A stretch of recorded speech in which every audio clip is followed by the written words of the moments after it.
Ética cristã, eu sou o professor Eduardo Maciel, chegamos à aula de número 3. Nas aulas passadas nós começamos a falar das alternativas éticas, estamos falando das éticas humanísticas e agora o segundo sistema é o sistema do utilitarismo. Falamos na aula anterior sobre o hedonismo, agora vamos falar então do utilitarismo, que é o sistema ético em que se dá maior valor ou que se considera o mais importante aquilo que vai beneficiar o maior número de pessoas.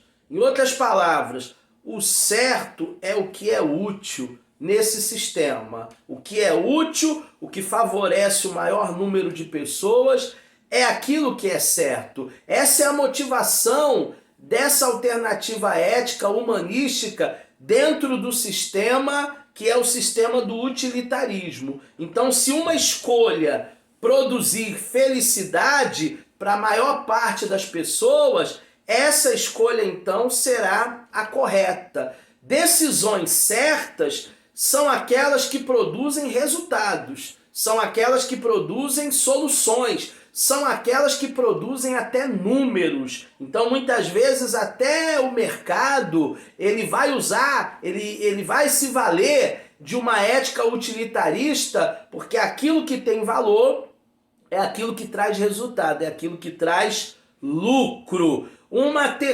terceiro sistema que eu queria falar com vocês nessa aula é o existencialismo. O existencialismo é basicamente pessimista, é um sistema de céticos. Existe um relativismo muito grande sobre o certo, sobre o errado, dentro de uma perspectiva do indivíduo. Ou seja, aquilo que é certo para você pode não ser certo para mim. Um exemplo é dar um carro para um adolescente de 17, 16, 15 anos.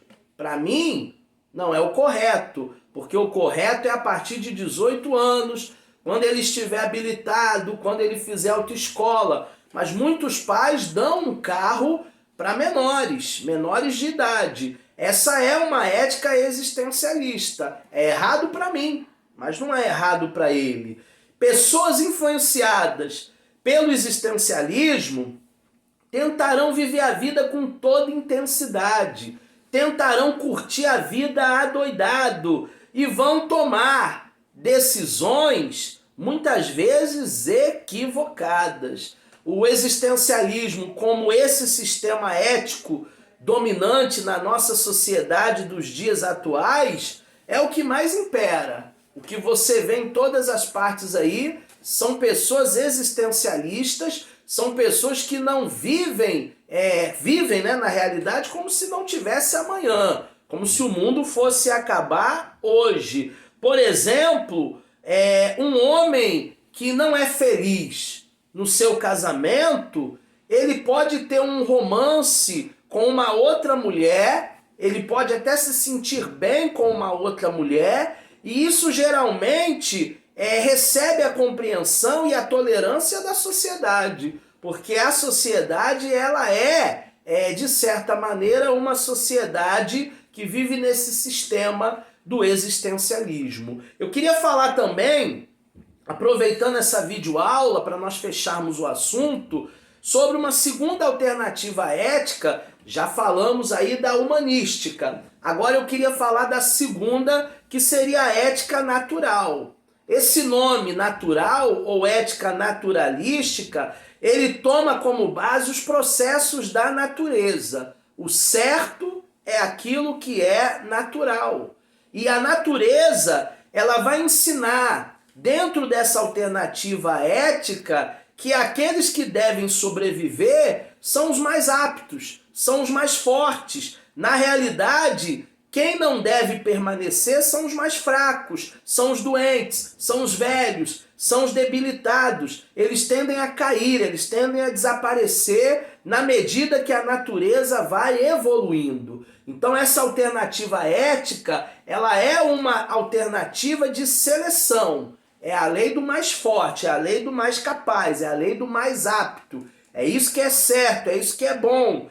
Então tudo isso vai dificultar. Hoje nós temos, por exemplo, concurso público. As pessoas estudam, se preparam a vida toda para conseguir passar naquela prova. Aquela prova é um sistema de seleção, está dentro de uma ética natural. E aí nós vamos ter alguns teóricos que vão abarcar nessa ética natural, né? Que é o próprio Maquiavel, próprio Nietzsche, ou seja, eles vão usar de pressupostos naturalísticos como a teoria da evolução, a teoria de que o homem ele é um produto da evolução, a teoria da seleção natural, que é boa, que é certa. O próprio Nietzsche, ele considerava virtudes reais como severidade, egoísmo, agressividade, os vícios, o amor, a humildade e a piedade. Então ele via essas coisas como virtudes. Essa ética,